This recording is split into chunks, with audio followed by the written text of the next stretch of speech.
Control 810. We've got our clout going down on Little River Road.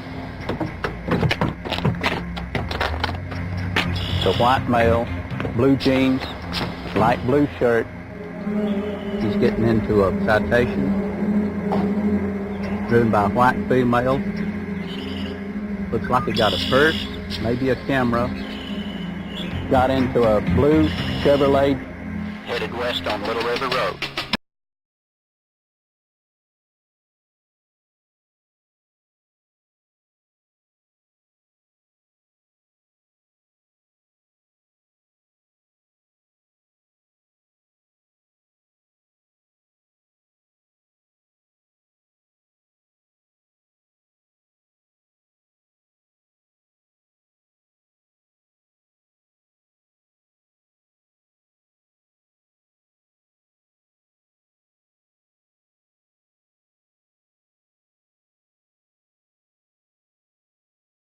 We all know that an organized, well-planned surveillance can be vital to the success of any law enforcement effort.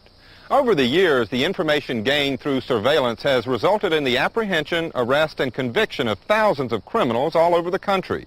And although each surveillance has a unique strategy and may employ different techniques and procedures, they all revolve around one fundamental principle: to remain unseen, to blend into the environment, to gather information without your subject knowing you're there. Now, in an urban area with its busy thoroughfares, tall buildings, secluded alleyways, and crowded sidewalks, it can be relatively easy to become part of the background. But what if you're out here in the open or in the forest? What do you do to blend into the background out here? And what techniques do you employ to gather the information you need? Those are the fundamentals of rural surveillance, and that's what we're going to be talking about during this program.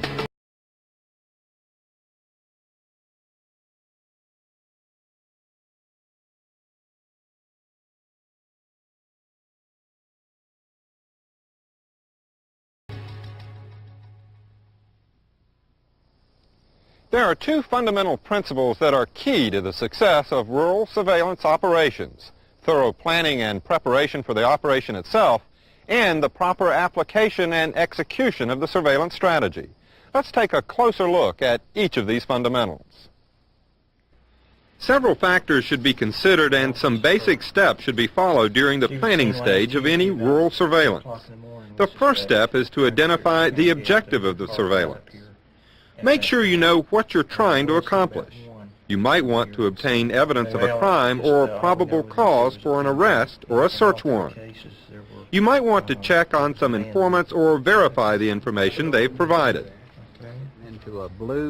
A surveillance could also be employed to prevent someone from committing an illegal act, or in the case of our car clouters at the beginning of the program, to catch them during the actual commission of the crime. After determining the objective of the surveillance, you should then obtain and develop all the information you can about the subject or subjects of the surveillance. Get their descriptions and find out if any have a criminal record. Learn about their habits, the places they like to spend time. You should also look into the identities of all their known associates and get the descriptions of all the vehicles they use. All these pieces of information will help you later on when you're conducting your surveillance. Finally, try to determine the methods of operation employed by your subjects. What behavior do they illustrate during the commission of the crime?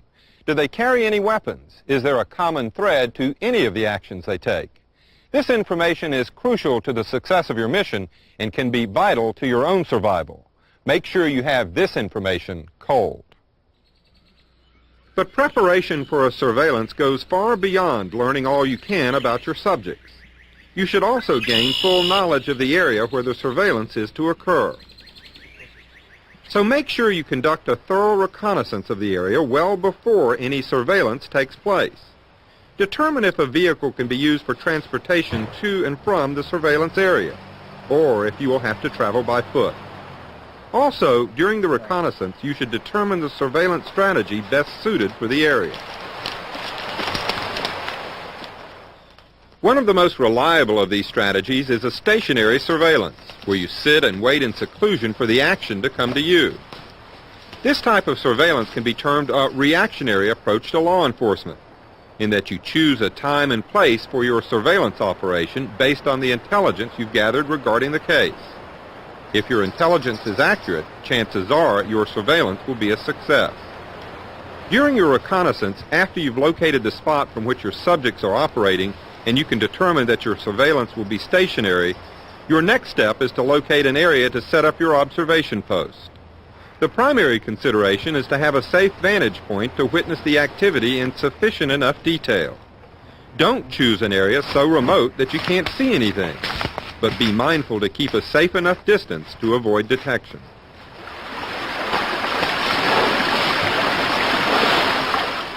With these factors in mind, determine the areas that will allow a thorough surveillance during your reconnaissance, and then choose the most fitting of those areas for your observation post.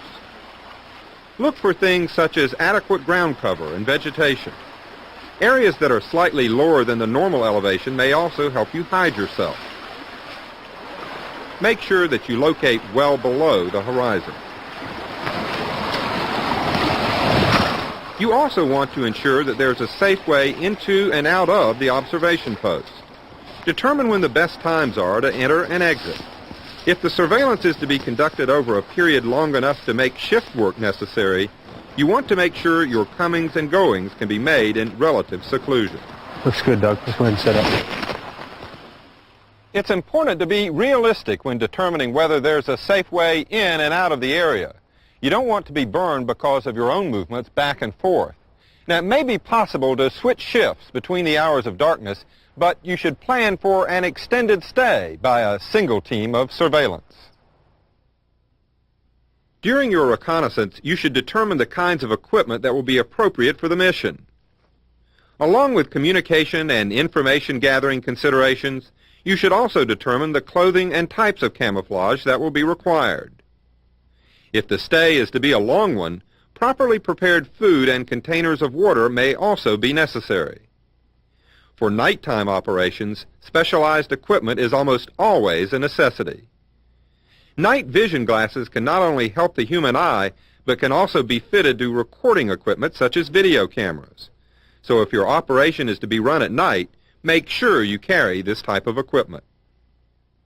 The final step in the planning stage of a rural surveillance is to conduct a briefing for all of those who will be involved in the mission. Everything about the surveillance should be covered thoroughly so that all the participants fully understand their responsibilities. Good morning, everyone. Let me direct your attention to the front of the room and the chart showing our primary operations area. The briefing should cover the nature of the surveillance, what the objective is, and all individual assignments. It should also include all known information of the subjects and their known accomplices, as well as a detailed description of the area in which the surveillance is to take place. The placement of the observation post, ingress and egress routes, and all time schedules should also be discussed. As the Fighting Creek Gap on Little River Road. In addition, equipment, supplies, and clothing requirements and limitations should be understood by all participating officers. If there are any questions concerning any part of the mission, they should be answered now, not when you're out in the field. At the conclusion of the briefing, everyone should know everything about the pending operation. Which brings us to the surveillance itself. The most important thing during a surveillance is to be able to blend into the background, to become part of the environment, to become invisible, so to speak. And in order to be able to do this, several techniques and procedures should be considered. Let's look at these points one by one. The first factor to consider is clothing and camouflage. Your clothing should fit the weather conditions that will be prevalent during the surveillance and allow you to remain still and comfortable even on an extended surveillance. Make sure you carry warm clothing if necessary and the appropriate rain gear if required. Headgear can also be very useful. It will help keep you warm during cold weather and is also useful as part of your camouflage effort. The idea of camouflage is to help you blend into the terrain around you. There are several different types of camouflage clothing and accessories to help you do this, and an equal number of techniques in each of their uses. The practice of wearing camouflage actually began with primitive man. The spears, arrows, and clubs he used to hunt with had a limited range, and he therefore had to be able to move in close to his prey without being detected. He was able to accomplish this by tying leaves and sticks onto his body with leather cords. That would help him blend into the environment. The French and Indian War saw early American Rangers use a camouflaging technique they had learned from the Indians. By coloring their clothes with natural dyes, they were able to hide much more effectively from the enemy. Now, during World War II, Korea and Vietnam, and up until the present day, camouflaging techniques have become much more sophisticated and specific in their uses. Camouflages have been developed for just about every environment. The idea is to select the type camouflage that is appropriate for the area you will be in. For example, if you will be operating in a conifer hardwood forest, a good choice of camouflage would be the woodland camo pattern. If you are to be working in a wooded area where tall trees and dense green ground foliage are present, you might choose the tree bark green leaf camo pattern. A forest with low leaves and foliage might call for real tree, mossy oak, or ASAT camouflage. There are several other patterns of camouflage that have been developed for just about every kind of terrain. Make sure you choose the pattern that best suits your purpose. The choosing of your camouflage pattern is only the first step in becoming truly invisible, though. The shape and colors of the human body are distinct, and so the use of grass, twigs, leaves, even of camouflage cloth, they can be used to help break up the outline and to add color, contrast, and texture to help blur the image. As you can see by looking at these two officers, although they're both wearing the same type of camouflage clothing, one officer is much more hidden than the other. The appropriate use of grass, twigs, leaves, and strips of camouflage cloth has helped to break up his silhouette. In addition, the application of military face paint, charcoal, or plain old mud can reduce the reflective qualities of the skin on the face, neck, and hands. Gloves and face masks are very effective as well and can also protect you against insect bites. These two officers are wearing the ultimate in camouflage, the ASAT 3D camo suit.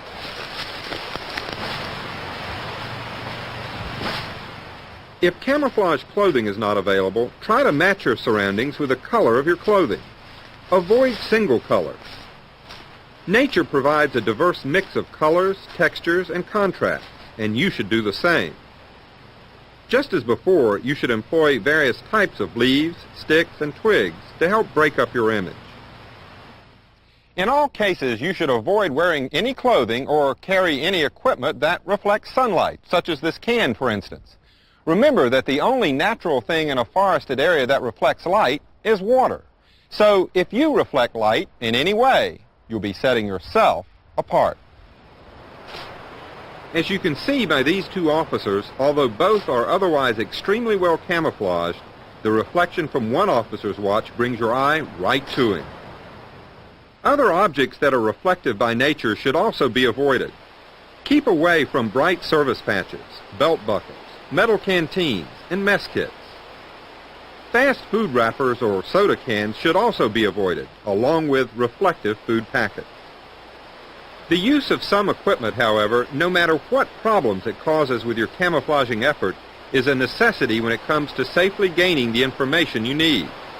Items such as food, sunglasses, radios, binoculars, and weaponry are very useful in what they can do for you. But you should choose the equipment you need with restraint on a case-by-case basis, depending on the requirements of the surveillance. Take only what you absolutely need. All the equipment and techniques we've discussed so far here today are designed to help you gather the information you need while keeping you hidden from sight. But in order to effectively blend into the surrounding terrain, you must also remain hidden from other human senses as well. Avoid any odor-producing products, such as deodorant, cologne, and hairspray. Insect repellent should be of the non-scented variety. And don't bring any foods or beverages with you that have a distinctive odor. Coffee, for example, has a very strong aroma and can be detected from long distances. The art of camouflage also includes the ability to remain silent. Try to avoid coughing and sneezing and keep your movements to a minimum. Also, keep in mind that the human voice carries long distances out in the open. When it's possible, try to communicate with hand signals. but if you must talk, do so only in whispers. Communication is a major factor in any type of surveillance. Now you've got 4 subjects headed your way. And if your coverage is over a wide area and other teams are involved, chances are you will be using radios as a means of communicating. There are several points to consider if you intend to use radios during a surveillance. First, make sure the position of your observation post allows for the use of radios. If communications are vital and the radios are not operating in your present position, you may have to change the position of one or more of your officers. Let's go find another location. All right. If possible, use voice-activated communication systems. They keep your hands free for other things.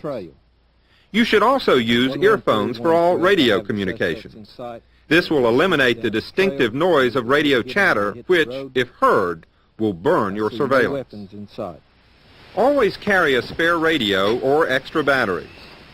Once you're settled in at the observation post, having to have a replacement brought in may be unnecessarily risky. In addition, keep your radio equipment protected from the elements and make frequent radio checks to ensure proper operation. Radio check. If your surveillance is to be conducted over a long period of time, there will be some necessary movement in and out of the observation post. Now, we've already talked about choosing safe routes in and out of the area. We should also touch on some of the techniques that will make your movements even safer. I'm going to go scout around the other side. Yeah, be careful. When moving in or out of the observation post, or anywhere in the area for that matter, the primary rule to follow is to move slowly. Any erratic movement could catch someone's eye or cause some loud complaints from the resident wildlife. Either way, you've brought attention to yourself. You should stop frequently, not only to give yourself a chance to check your surroundings, but also to reduce the risk of drawing attention to yourself. Keep an eye out for booby traps, and be prepared for confrontations with wild animals or dogs. Stay in shaded areas during your movements, and take advantage of low areas and depressions. If at all possible, stay within the tree line. Place your feet carefully as you walk, avoiding dead branches or twigs, or any soft ground which may leave footprints. It's a yellow lady slipper. My friend saw And if one someone in this should area. appear, He told me. take a lesson from the animals in the wild and freeze immediately. Yeah. If you've prepared your camouflage properly and are absolutely still, there's a good chance you won't even be seen. And that's the lesson of this entire program. You can remain hidden from your subject's eyes, his ears, and his nose so that on another day you can return to the same area. Now, by following the common sense guidelines we've discussed here today, you can blend into the terrain, become an integral part of the natural landscape, and conduct your surveillance operation with safety and effectiveness. The elements of this safety and effectiveness are a good overall strategy, comprehensive planning and preparation, a thorough reconnaissance of the area, and effective use of proven camouflaging techniques. If you're diligent in your execution of these elements, your rural surveillance operation will be a success. 700, 415. 700 copy. We have 2 individuals in custody. We also have stolen articles out of the vehicle. We'll be en route to the jail. 700 copy. Good job, surveillance team. Copy.